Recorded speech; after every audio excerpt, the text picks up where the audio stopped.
আসসালামু আলাইকুম। আমন্ত্রণ গোল্ডেন এজ হোম কেয়ার উত্তর আমেরিকা বাংলা ভিশন সংবাদে আপনাদের সাথে আছি জেবা রহমান। হরমুজ প্রণালী আবারও খুলে দিতে যুক্তরাষ্ট্রকে 6টি শর্ত দিয়েছে ইরান। ওয়াশিংটন শর্তগুলো মানলেই হরমুজ পুরোপুরি খুলে দেয়া হবে বলে জানিয়েছে ইরানের ইসলামী বিপ্লবী বাহিনী আইআরজিসি। তবে ইরানের সাথে পুরোপুরি একমত না হলেও আলোচনার ভালো অগ্রগতির দাবি করেছে ওয়াশিংটন।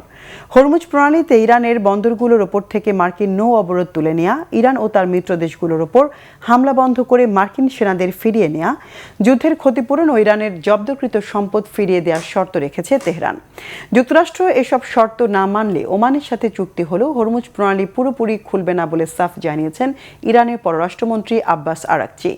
ইরানের শর্ত মেনে নেওয়া হবে কিনা এ বিষয়ে এখনও কোনো প্রতিক্রিয়া জানায়নি ওয়াশিংটন। তবে ইরানের সাথে সব বিষয়ে একমত হতে না পারলেও আলোচনায় ভালো অগ্রগতির দাবি করেছেন মার্কিন ভাইস প্রেসিডেন্ট জেডি ভ্যান্স। মার্কিন গণমাধ্যম ফক্স নিউজকে দেয়া সাক্ষাৎকারে ইরান হরমুজ থেকে টোল না নেওয়ার শর্তে রাজি হয়েছে বলেও দাবি করেন ভ্যান্স। সাবেক মার্কিন প্রেসিডেন্ট জো বাইডেনের ক্যান্সার আরও ছড়িয়ে পড়েছে বলে জানিয়েছেন তার ছেলে হান্টার বাইডেন। গেল শুক্রবার বিবিসিকে দেয়া এক সাক্ষাৎকারে তিনি এই তথ্য জানান। প্রেসিডেন্টের দায়িত্ব ছাড়ার মাত্র 4 মাস পর 2025 সালের মেতে জো বাইডেন নিজেই জানিয়েছিলেন তিনি প্রোস্টেট ক্যান্সারে আক্রান্ত। ক্যান্সার তখন তার হাড়ে ছড়িয়ে পড়েছিল।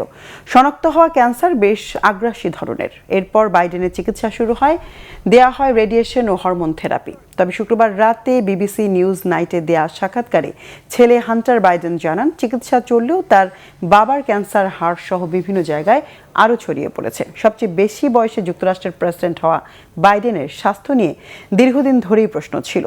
তারপরও 2024 সালের 81 বছর বয়সে তিনি দ্বিতীয় মেয়াদে প্রেসিডেন্ট নির্বাচনে প্রতিদ্বন্দ্বিতা করার সিদ্ধান্ত নেন। তবে ওই বছরের জুনে ডোনাল্ড ট্রাম্পের সঙ্গে বিতর্কে তার পারফরমেন্স ব্যাপকভাবে সমালোচিত হয়। এরপর ডেমোক্রেটিক পার্টির ভেতর থেকে প্রচণ্ড চাপের মুখে তিনি প্রেসিডেন্ট নির্বাচন থেকে সরে দাঁড়ান।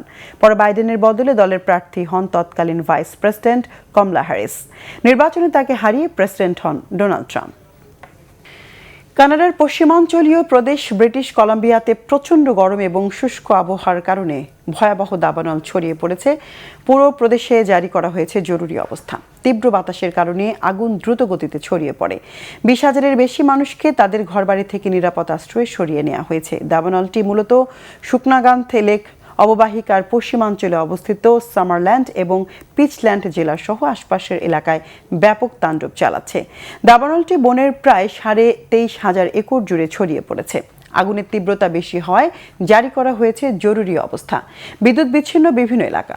আগুনে ক্ষতিগ্রস্ত হয়েছে একটি পানি শোধনাগার। প্রদেশটিতে বর্তমানে 100-টিরও বেশি জায়গায় দাবানল ছড়িয়ে পড়েছে।